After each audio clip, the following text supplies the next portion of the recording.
Agniveer GD की आप सभी तैयारी कर रहे होगे तो आपको ये पता होना जरूरी है कि आर्मी जीडी के एग्जाम में क्वेश्चंस किस तरह से आया करते थे। तो वही क्वेश्चंस आपके सामने में लाना स्टार्ट कर दूंगा। सबसे पहले आज की इस वीडियो में हम एक सेट आपके सामने लेकर आ रहे हैं। ये है जनरल अवेयरनेस का सेट।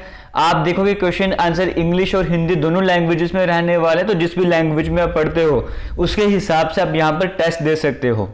आज डे 1 यहाँ पर चल रहा है और डे 1 की अगर हम बात करेंगे, हम पहला सेट लेकर आए हैं प्रीवियस ईयर पेपर वाला, जो कि जीके वाला सेट था। 30 क्वेश्चन आते हैं। वो 30 क्वेश्चन किस तरीके के थे वो सभी के सभी 30 क्वेश्चन आज की इस वीडियो में डिस्कस करेंगे, उनके आंसर भी देख लेंगे।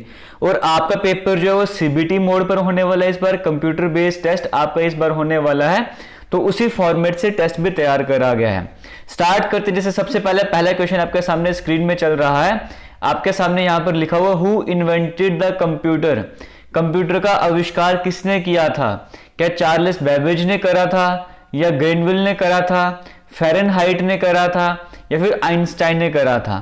तो कंप्यूटर का आविष्कार किसने करा था आपसे ये पूछा जा रहा है, तो वो चार्ल्स बेबेज के द्वारा करा गया था। इसका मतलब जो ऑप्शन नंबर ए है वो बिल्कुल सही है। अब आपको समझ आ गया एग्जाम में एक टॉपिक आपके लिए बड़ा इंपॉर्टेंट है, इन्वेंशंस वाला, है ना। अब आपको क्या करना है, आपको जैसे एक बार पूछा था कि बाईफोकल लेंस का इन्वेंटर कौन है, तो बेंजामिन फ्रैंकलिन, है ना, इस तरह से। या एक बार पूछा था ब्लड की डिस्कवरी किसने की थी, तो कार्ल लैंडस्टर ने करी थी। तो इस तरीके से इंपॉर्टेंट जो इन्वेंशन जिन्होंने करी होती हैं वो नाम आपको याद होने चाहिए। आगे चलते सेकंड क्वेश्चन, दूसरे क्वेश्चन की बात करते जो एग्जाम में आया हुआ था, वो यहां पर पूछा गया था ईस्ट इंडिया कंपनी की बात करेंगे। ईस्ट इंडिया कंपनी की फॉर्मेशन कब हुई थी, या फिर ईस्ट इंडिया की स्थापना किस वर्ष में हुई थी? तो ही ईस्ट इंडिया कंपनी की यहां पर बात करी जा रही है। जो यहाँ पे इंडिया में आए तो व्यापार करने थे, ट्रेड करने आए थे, बट यहाँ पे फूड डालो शासन करो, डिवाइड एंड रूल की पॉलिसी के साथ उन्होंने काफी समय तक यहाँ पे रूल करा था। वही ईस्ट इंडिया कंपनी की बात करें, जिसकी स्थापना कब हुई थी, तो 1600 में हुई थी। इसका मतलब जो ऑप्शन नंबर डी है वो बिल्कुल सही आंसर हो जाएगा। 1600 में हुई थी। और इसके पीछे की कहानी है, जब ये वहां पर गए थे 15 साल का स्टार्टिंग में टाइम देगा, तो 15 साल में आप जाकर ट्रेड कर सकते हो। बाद में उसको बढ़ा देता, बढ़ते बढ़ते आप सभी को पता है क्या हुआ था। फिर जब 1857 की लड़ाई हुई थी, विद्रोह हुआ था, उसके बाद इस कंपनी के रूल को खत्म कर दिया था। फिर डायरेक्ट ब्रिटेन वाले यहाँ पे रूल कर रहे थे। तो ये सारी कहानी थी। हालांकि ईस्ट इंडिया कंपनी की फॉर्मेशन कब हुई थी, 1600 में हुई थी। तो ऑप्शन नंबर डी यहाँ पर करेक्ट आंसर हो जाएगा। आगे चलते तीसरे क्वेश्चन की बात कर लेते हैं। The first bullet train of India was formed on which of the following route. यहाँ पे हिंदी करना भूल गया मैं। यहाँ पे जो पहली बुलेट ट्रेन थी इंडिया की, वो कौन से रूट के लिए बनाई जा रही है, इस तरह से वो पूछा जा रहा है। जो पहली बुलेट ट्रेन होगी इंडिया की, उसका रूट पूछा जा रहा है। दिल्ली मुंबई, दिल्ली अहमदाबाद, या अहमदाबाद आगरा, या अहमदाबाद और मुंबई। तो अहमदाबाद और मुंबई यहाँ पे सही आंसर हो जाएगा। तो ये जो अभी थोड़ा टाइम इसको लग जाएगा, तो अहमदाबाद और मुंबई करेक्ट आंसर हो जाएगा। जो ऑपरेटिंग स्पीड होगी ट्रेन की वो 330-40 किलोमीटर पर साइड के हिसाब से रहने वाली है, किलोमीटर पर आवर के हिसाब से रहने वाली है। आगे चलते हैं। Where is national museum of India located. Bharat का राष्ट्रीय संग्रहालय कहाँ पर है, आपसे वो पूछा जा रहा है। नेशनल म्यूजियम कहाँ पर है, इसका मतलब जो और भी इस तरह के साइट्स हैं इंडिया की, इंपॉर्टेंट लोकेशंस हैं, जो भी इंपॉर्टेंट टूरिस्ट प्लेसेस बोला है, इस तरह के साइट्स बोलो, आपको पता होना चाहिए वो कहाँ पर है ना। तो वहां से भी क्वेश्चन बन सकता है। फिलहाल नेशनल म्यूजियम की बात करेंगे, राष्ट्रीय संग्रहालय की बात करेंगे, नई दिल्ली में ही है। तो दिल्ली आपको ऑप्शन नंबर डी में देखने को मिल रहा है, तो वो करेक्ट आंसर हो जाएगा। बाकी आपको मैं 2-3-4 दिन पहले वीडियो बनाकर पूछ चुका था आपसे, क्या आप चाहते हो कि अग्निवीर की क्लासेस इस यूट्यूब चैनल पर स्टार्ट करी जाए। जैसे ही मेरे पास 100+ कमेंट आएंगे तो मैं क्लासेस स्टार्ट कर दूंगा, बट वो वीडियो में ज़्यादा रिस्पांस मिला नहीं, तो मुझे लगता है आप सभी इंटरेस्टेड नहीं भी हो सकते हैं। बट फिर भी आज की इस वीडियो को शेयर कीजिएगा, अगर इसमें ऐसा रिस्पांस मिलता है। जितने भी दिन हमारे पास बचे हम इसकी क्लासेस वगैरह यहाँ पर स्टार्ट कर सकते हैं। तो फिलहाल तब तक अगर अच्छा रिस्पांस नहीं मिलेगा तो मैं इसी तरीके से जो पुराने पेपर थे वो सभी आपसे डिस्कस करता जाऊँगा और कुछ इंपॉर्टेंट क्वेश्चन आपके लिए लाता जाऊँगा। और अगर रिस्पॉन्स अच्छा मिलता है तो क्लासेस स्टार्ट कर देंगे। तो फिलहाल दिल्ली यहाँ पर करेक्ट आंसर हो जाएगा। आगे चलते हैं। How many countries are members of SAARC. कितने कंट्रीज ऐसी हैं जो सार्क के मेंबर हैं, यानी कि कितने देश ऐसे हैं जो सार्क के सदस्य हैं, है ना। सार्क की बात करेंगे, इसमें मालदीव्स भी आता है, इसमें श्रीलंका भी आता है, इंडिया भी आ जाएगा, पाकिस्तान भी आ जाएगा, अफगानिस्तान भी आ जाएगा, नेपाल भी आ जाएगा, बांग्लादेश भी आ जाएगा, भूटान। कितने 1 2 3 4 5 6 7 8। तो कितने देश हो गए सार्क में, 8 हो गए। तो ऑप्शन नंबर सी में देखने को मिल रहा है, ऑप्शन नंबर सी यहाँ पे करेक्ट आंसर हो जाएगा। आपसे ये पूछा गया था कितने देश हैं, तो 8 देश हैं। ऑप्शन नंबर सी यहाँ पे करेक्ट आंसर हो जाएगा। आगे चलते हैं। अब देखिए एक बात आपको बताना चाहूंगा, आपका पेपर सीबीटी तरह से होने वाला है, इस बार कंप्यूटर बेस्ड टेस्ट होने वाला है। अगर आप चाहते हो उसी तरीके से आप तैयारी करना चाहते हो एग्जाम की, तो सेम जैसा आपका एग्जाम होगा उसी पैटर्न पर हमारी एप्लीकेशन AKS क्लासेस है। एक आपके लिए टेस्ट सीरीज बनाई गई है आर्मी जीडी के नाम से, अग्निवीर जीडी के नाम से। आप वो वाली टेस्ट सीरीज को ज्वाइन कर सकते हो। उसका लिंक आपको जो डिस्क्रिप्शन बॉक्स में भी दे दूंगा और कमेंट सेक्शन में भी दे दूंगा। वहां पे क्लिक करके आप उस टेस्ट सीरीज को ज्वाइन कर सकते हो। वहां पर एक फोल्डर बना हुआ है प्रीवियस ईयर पेपर के नाम से। उस प्रीवियस ईयर पेपर के नाम पे ये वाला टेस्ट होगा, और भी टेस्ट वहां पे मैं अपडेट करता जाऊंगा, अपलोड करता जाऊंगा। दोनों लैंग्वेजेस में वो रहेंगे प्रीवियस ईयर पेपर वाले, तो आप जाके कभी भी जाके उनको अटेम्प्ट कर सकते हो। कंप्यूटर बेस्ड टेस्ट की तरह रहने वाला है, नेगेटिव मार्किंग भी होगी, पेपर खत्म होगा, आपके मार्क्स भी पता लग जाएंगे और ये भी पता लगेगा कि बाकी बच्चों का स्कोर कितना, आपका स्कोर कितना, आप वहां पे कंपटीशन भी चेक कर पाओगे। तो कुछ टेस्ट वहां पे पहले मैं अपलोड भी कर चुका हूं और आने वाले टाइम पर और भी टेस्ट अपलोड करता रहूंगा। जितने भी नए टेस्ट अपलोड होंगे वो दोनों लैंग्वेज में, इंग्लिश हिंदी दोनों लैंग्वेज में अपलोड होने वाले हैं। तो आप आज ही जाके उसे ज्वाइन कर सकते हो, वहां पे डिस्काउंट भी चल रहा है, ठीक है। तो इस तरह के अभी और भी कई तरह के टेस्ट वहां पर अपलोड कर दूंगा, आप तैयारी अच्छे से करते रहिएगा। आगे चलेंगे, क्वेश्चन नंबर 7 की बात करूंगा। अच्छा 6 तो हमने किया ही नहीं। यहाँ पे कहा जा रहा है कि 1 people 1 state 1 leader was the policy of, एक व्यक्ति एक राज्य एक नेता। ये किसकी नीति थी, ये किसकी पॉलिसी थी कि एक व्यक्ति एक राज्य एक नेता? ये कौन पॉलिसी लेकर चल रहा था? ये पॉलिसी हिटलर लेकर चल रहा था। तो ऑप्शन नंबर सी यहाँ पे करेक्ट आंसर हो जाएगा। आगे चलते हैं, कलाहारी डेजर्ट या फिर कलाहारी मरुस्थल की बात करेंगे। ये कहां पर है, आपसे वो पूछा जा रहा है। तो ये साउथ अफ्रीका में ही है। इसका मतलब ऑप्शन नंबर ए यहाँ पे बिल्कुल सही आंसर हो जाएगा। आगे चलते हैं, नेक्स्ट क्वेश्चन की बात करेंगे। सारे एग्जाम, ये सारे क्वेश्चन वो हैं जो एक एग्जाम में पूछे गए थे, उसमें जो जितने भी जीके के क्वेश्चन पूछे गए थे वो सब भी आपके सामने लेकर आ रहा हूँ। और इसी तरीके से रीजनिंग वाले भी लाऊंगा और साथ ही साथ उसी के साथ साथ आप मैथ वाले क्वेश्चन भी सॉल्व कर पाऊंगा। Which among the following is the capital of Chhattisgarh? Chhattisgarh की कैपिटल कौन सी है? छत्तीसगढ़ की राजधानी कौन सी है, आपसे वो पूछा जा रहा है। बिलासपुर है, बेंगलुरु है, हैदराबाद है या रायपुर है? तो छत्तीसगढ़ की तो रायपुर है। इसका मतलब ऑप्शन नंबर डी यहाँ पर सही आंसर हो जाएगा। आगे चलते हैं, which is the largest populated state of India? Bharat की सबसे अधिक जनसंख्या वाला राज्य कौन सा है? सबसे ज्यादा पॉपुलेशन देखे हुए कहां पर है? तो यूपी में सबसे ज्यादा पॉपुलेशन है। ऑप्शन नंबर बी यहाँ पे करेक्ट आंसर हो जाएगा। आप मुझे कमेंट सेक्शन में बताओ, यूपी के बाद दूसरे नंबर पे और तीसरे नंबर पे पॉपुलेशन ज्यादा किसकी है? ये आप मुझे कमेंट सेक्शन में कमेंट करके बता दो। पहले नंबर पे तो यूपी आता है, दूसरे और तीसरे नंबर पे कौन आता है ये आपने बताना है। चलिए आगे बढ़ते हैं, क्वेश्चन नंबर 10 की बात कर, 9 तो कवर कर लिया।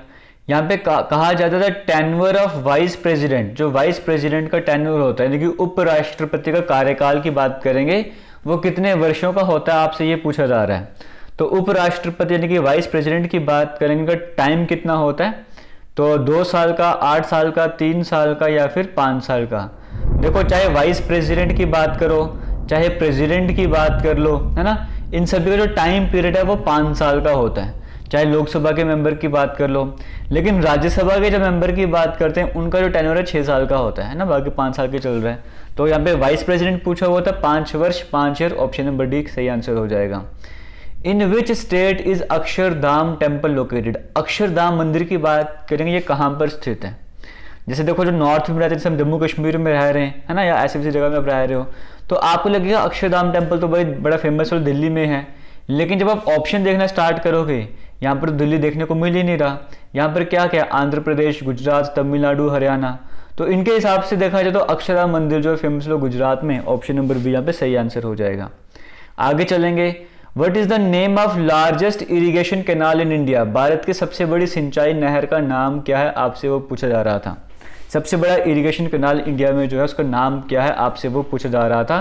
तो 4 ऑप्शन आपको दिए गए हैं, लेकिन जो सही आंसर है वो इंदिरा गांधी कैनाल यानी कि इंदिरा गांधी नहर हो जाएगा। ऑप्शन नंबर डी बिल्कुल सही आंसर हो जाएगा।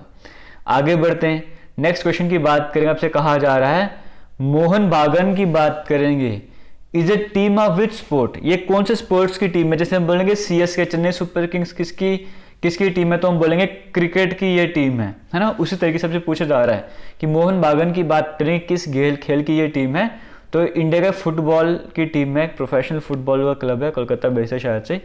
तो ऑप्शन नंबर सी यहाँ पे करेक्ट आंसर हो जाएगा। आगे चलेंगे, 14th क्वेश्चन की बात करेंगे। The deepest ocean of the world is, विश्व का सबसे गहरा महासागर कौन सा है, आपसे वो पूछा जा रहा है। तो सबसे गहरा महासागर जो है वो ऑप्शन के हिसाब से देखे जाएंगे तो पैसिफिक ओशन है, और कई बार ओशन के बजाय वहाँ पे आपको मैरिना ट्रंक जो होता है, पॉइंट आपको जो तो मैरिना ट्रंक वगैरह होता है, तो उस बात का भी ध्यान देना है। फिलहाल Pacific ocean option number C यहाँ पे करेक्ट आंसर हो जाएगा। देखो इस वीडियो में जो टारगेट हम रख के चल रहे हैं वो 1000 लाइक्स का टारगेट रख के चल रहे हैं। जैसे ही 1000 लाइक्स का टारगेट कंप्लीट हो जाएगा उसके बाद इसी पेपर में जिसके 30 क्वेश्चन आपको बता रहा हूं मैं, जो मैथ के क्वेश्चन है वो थे वो पूरे के पूरे आपको सॉल्व करवाऊंगा, समझाऊंगा एक तरीके से। अगर सेम क्वेश्चन वैसा आता है तो आपको पेपर में कैसे करना है, और इस पेपर में 15 के 15 क्वेश्चन को सॉल्व भी करवा दूंगा। टारगेट अचीव करवाना है, बस इतना काम आपको करना है, नहीं तो आगे जो वीडियोज हैं वो फिर से जीके वाली आपके लिए आती रहेंगी। Who was the father of Russian revolution, Russian revolution की रूसी क्रांति के जनक कौन थे।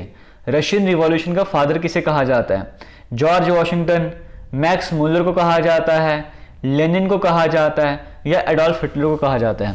रशियन रिवॉल्यूशन, रशियन क्रांति की बात करें, उसका जन्म का उनका जन्म या फिर फादर की बात करेंगे, वो लेनिन को कहा जाता है। पूरा नाम था व्लादिमीर लेनिन, है ना।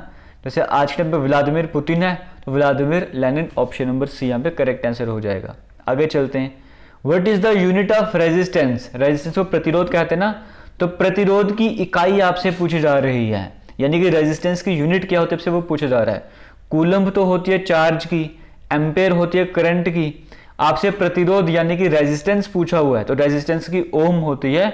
इसका मतलब ऑप्शन नंबर सी यहाँ पे करेक्ट आंसर हो जाएगा। आगे चलते हैं, विच of the following is not an electrical device, निम्नलिखित में से कौन एक इलेक्ट्रॉनिक उपकरण नहीं है। 4 आपको उपकरणों के नाम दिए हुए हैं, इनमें से क्या है जो इलेक्ट्रिकल नहीं है। रेडियो इलेक्ट्रिकल डिवाइस है बिल्कुल, कंप्यूटर भी इलेक्ट्रिकल डिवाइस है, टेलीविजन भी इलेक्ट्रिकल डिवाइस है, लेकिन बल्ब इलेक्ट्रिकल डिवाइस नहीं है। तो ऑप्शन नंबर डी यहाँ पे करेक्ट आंसर हो जाएगा। आगे चलते हैं, विच of the following gases is filled in soft drinks, निम्नलिखित में से कौन सी गैस मृदु पेय में भरी जाती है। जो भी सॉफ्ट ड्रिंक्स होते हैं उसमें कौन सी गैस होती है आपसे वो पूछा जा रहा है। तो देखो उसमें जनरली गैस बाहर निकलती है जब ऐसे सॉफ्ट ड्रिंक्स वगैरह यूज करोगे आप, तो कार्बन डाइऑक्साइड होती है उसमें, है ना। तो CO2 ऑप्शन नंबर डी यहाँ पे करेक्ट आंसर होगा। CO2 मतलब क्या हो गया, कार्बन, कार्बन और 2 ऑक्सीजन है तो डाइऑक्साइड बोलते हैं, तो कार्बन डाइऑक्साइड होती है। ऑप्शन नंबर सी यहाँ पे करेक्ट आंसर हो जाएगा। 32 डिग्री फ़ारेनहाइट किसके बराबर होता है। अगर सेल्सियस की टर्म में बात करी जाए तो 32 डिग्री फ़ारेनहाइट जो है वो कितने सेल्सियस के बराबर होता है। देखो 0 डिग्री सेल्सियस को ही 32 डिग्री फ़ारेनहाइट कहा जाता है। जैसे हम बोलते हैं कि पानी जो है वो अगर बर्फ बनेगा 0 डिग्री सेल्सियस में, तो फ़ारेनहाइट से टर्म में बात करें तो 32 डिग्री फ़ारेनहाइट बोल देंगे, ठीक है। तो 32 डिग्री फ़ारेनहाइट 0 डिग्री सेल्सियस के बराबर होता है, और 0 डिग्री सेल्सियस हमें ऑप्शन नंबर सी में देखने को मिल रहा है, तो ऑप्शन नंबर सी यहाँ पे करेक्ट आंसर हो जाएगा। आगे चलते हैं, the unit of measuring astronomical distance is, खगोलीय दूरी मापने की इकाई क्या है। एस्ट्रोनॉमिकल डिस्टेंस अगर आपको मेजर करने से, आपको चांद तारों वगैरह का डिस्टेंस आपको मेजर करने, आप क्या यूज़ करते हो वहाँ पे, किलोमीटर यूज़ करते हो, बिल्कुल भी नहीं। क्या मीटर यूज़ करते हो, बिल्कुल भी नहीं। वहाँ पर हम लाइट ईयर यूज़ करते हैं, यानी कि प्रकाश वर्ष को हम यूज़ करते हैं जब इतने बड़े बड़े डिस्टेंस हमें यूज़ करने होते हैं। तो ऑप्शन नंबर सी यहाँ पे करेक्ट आंसर हो जाएगा। अब ये प्रकाश वर्ष क्या होता है, डिस्टेंस बिटवीन अर्थ एंड सन, धरती और सूर्य के बीच में जो डिस्टेंस है, दूरी है, उसे एक लाइट ईयर माना जाता है ना। लाइट जो करती है ट्रैवल वगैरह उस टाइम पे, तो उसे एक लाइट ईयर आप कह सकते हो, प्रकाश वर्ष आप कह सकते हो। तो ऑप्शन नंबर सी यहाँ पर करेक्ट आंसर हो जाएगा। आगे चलते हैं, what is the chemical formula of common salt, common salt की बात करें, इसका फॉर्मूला क्या होता है। देखो H2O किसका फॉर्मूला होता है, वाटर का, ये तो वाटर का फॉर्मूला होता है। आपसे पूछा जा रहा है कि साधारण नमक का रासायनिक सूत्र क्या है, आपसे साधारण नमक का पूछा जा रहा है, साल्ट का, कॉमन साल्ट का पूछा जा रहा है, वाटर या पानी का नहीं पूछा जा रहा। तो वाटर का होता है H2O, NaCl सोडियम क्लोराइड, है ना। यही सोडियम क्लोराइड जो है केमिकल फॉर्मूला होता है, क्योंकि कॉमन सॉल्ट किसको बोलते हैं, सोडियम क्लोराइड को, है ना, सोडियम क्लोराइड को बोलते हैं। तो सोडियम क्लोराइड की बात करेंगे, इसका फॉर्मूला क्या हो जाएगा, सोडियम Na, क्लोराइड का Cl, तो NaCl हो जाएगा। ऑप्शन नंबर बी यहाँ पे बिल्कुल सही आंसर हो जाएगा। आगे चलते हैं, 22वें क्वेश्चन की बात करेंगे, what is the percentage of oxygen in air, वायु में ऑक्सीजन कितने प्रतिशत होता है। हवा की बात करें उसमें ऑक्सीजन की परसेंटेज कितनी होती है, तो 21% होता है। ऑप्शन नंबर बी यहाँ पे सही आंसर हो जाएगा। आगे चलते 23वें क्वेश्चन की बात करेंगे। Deficiency of vitamin C in the body causes which disease. शरीर में अगर विटामिन सी की कमी होती है तो कौन सा रोग बन जाता है? गोइटर होता है, नाइट ब्लाइंडनेस। देखो विटामिन सी की अगर हम बात करेंगे, विटामिन सी की कमी होगी तो स्कर्वी जैसी बीमारी बन जाएगी। इसका मतलब ऑप्शन नंबर डी यहाँ पे करेक्ट आंसर हो जाएगा। 24वें क्वेश्चन की बात करेंगे, उससे पहले आपको बताना चाहूँगा, आपके लिए प्लेलिस्ट बना दूंगा अग्निवीर के नाम से, है ना, अग्निवीर के नाम से प्लेलिस्ट बना दूंगा। उसमें मैं सारे वीडियोस ऐड करता जाऊंगा। हो सकता है ये वीडियो कभी आप बाद में देख रहे हो तो वहाँ पर प्लेलिस्ट में जाके चेक कर लेना, और भी वीडियोस वहाँ पर ऐड हो गए होंगे तो उन्हें भी जाके आप देख सकते हो। फिलहाल इस क्वेश्चन की बात करेंगे। Main constituent of natural gas, प्राकृतिक गैस की बात करेंगे, वो मेनली किससे बनी होती है? मिथेन से, इथेन से, प्रोपेन से, ब्यूटेन से। तो मेनली नेचुरल गैस की बात करेंगे वो मिथेन से बनी होती है। मिथेन का फॉर्मूला क्या होता है? CH4 फॉर्मूला होता है। इसका मतलब ऑप्शन नंबर ए यहाँ पे बिल्कुल सही आंसर हो जाएगा। और आज के लास्ट क्वेश्चन की तरफ बढ़ेंगे उससे पहले आपको बताना चाहूँगा एक बार फिर से कि हमारे जितने भी सोशल मीडिया हैंडल्स हैं वो JK लेटेस्ट इन्फो के नाम से, आप वहाँ पर जाके हमें फॉलो कर सकते हो। तो कोई भी अपडेट वगैरह, कोई भी डिटेल्स वगैरह हम आपसे वहाँ पे शेयर करते रहेंगे। फिलहाल आज के लास्ट क्वेश्चन की बात करेंगे। लास्ट क्वेश्चन आपके सामने स्क्रीन में चल रहा है। The eyes of a patient suffering from jaundice turn to which colour. देखो पीलिया के रोगी की बात करें, उसकी आंखें किस रंग की हो जाती है? जिसको पीलिया हो, जॉइंडिस होगा, उसकी आंखें किस कलर की हो जाएंगी? पूरा शरीर ही पीला पड़ जाता है, येलो हो जाता है। तो इसका आंसर भी येलो, ऑप्शन नंबर सी यहाँ पे करेक्ट आंसर हो जाएगा। हालांकि 30 क्वेश्चन थे, मुझे लगा था 25 क्वेश्चन है। आगे चलते 26वें क्वेश्चन की बात करेंगे। Speed of sound is measured in, ध्वनि की प्रबलता को किसमें मापा जाता है? यानी कि जो साउंड की स्पीड है उसमें किसमें मेजर करते हैं? देखो स्पीड ऑफ साउंड किसमें मेजर करते हैं? हम बोलते हैं इतने मीटर पर सेकंड है ना, तो देखिए मीटर पर सेकंड पे हम उसे नापते हैं ध्वनि की प्रबलता को, साउंड की स्पीड को। तो मीटर पर सेकंड ऑप्शन नंबर बी में देखने को मिल रहा है, तो ऑप्शन नंबर बी यहाँ पर करेक्ट आंसर हो जाएगा।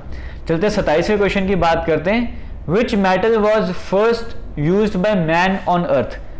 मनुष्य ने पृथ्वी पर सबसे पहले किस धातु का प्रयोग किया था? तो यहाँ पे जनरली बच्चे लोहे को टिक कर देते हैं, आयरन को टिक कर देते हैं, लेकिन वो सही आंसर नहीं है। सबसे पहले वो धातु जिससे प्रयोग किया गया था मनुष्य के द्वारा, यानी कि इंसानों के द्वारा, सबसे पहले कौन से मेटल को यूज करा गया था? वो कॉपर था, यानी कि तांबा था। लोहा नहीं, कॉपर था, यानी कि तांबा था।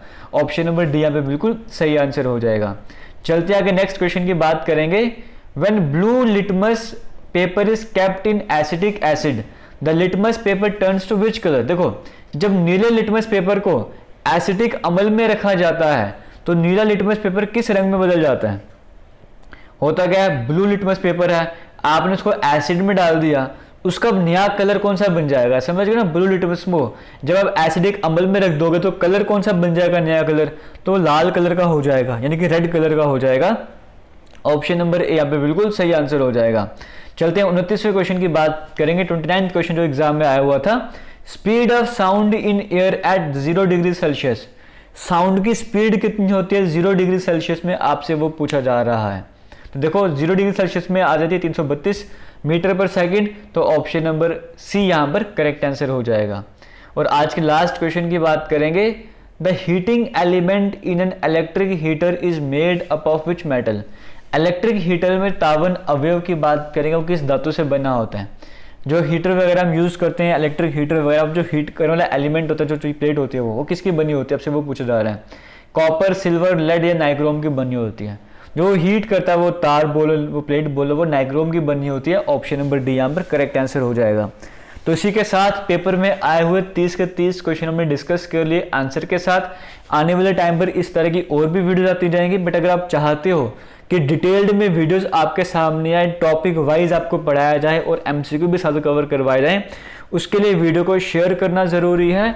जितना आप शेयर करोगे उतना अच्छा रिस्पॉन्स मिलेगा, उतने ही जल्दी हम अपना जो सिलेबस वगैरह वो स्टार्ट कर सकेंगे।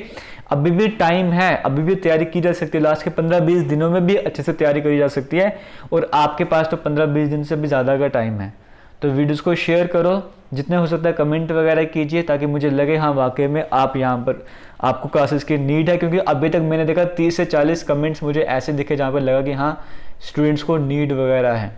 लेकिन आगे क्लासेस कंटिन्यू की जाएँ, क्लासेस आगे भी चलती रहे, उसके लिए कम से कम मुझे 100 कमेंट्स की ज़रूरत है।